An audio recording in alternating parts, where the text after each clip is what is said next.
আমরা স্মারক লিখে দেবো ইনশাআল্লাহ। আপনি জানেন তো আগামী 18 তারিখ সকাল 11টার মধ্যে ওই জাতীয় সংসদ কাগজ অফিসের মধ্যে ওই কুখ্যাত ওই ফ্রান্সের রাষ্ট্রপতিকে এবং ফ্রান্সকে জাতীয় সংঘ দেখে বহিষ্কারের দাবিতে আমরা স্মারক লিখে দেব।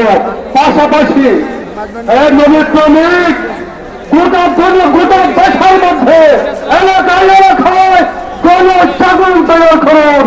আমরা প্রয়োজনে ওই কুখ্যাত সাম্প্রদায়িক রাষ্ট্র মুসলমানদের কাছে যদি প্রকাশ্য ক্ষমা না পাওয়া হয়, আমরা গোটা দেশের মধ্যে মুসলমানদেরকে শান্তিপূর্ণ জনগণকে ঐক্যবদ্ধ করে আমরা প্রয়োজনে ফ্রান্সের যুদ্ধে জেহাদের ডাক দিতে আমরা প্রস্তুত থাকবো।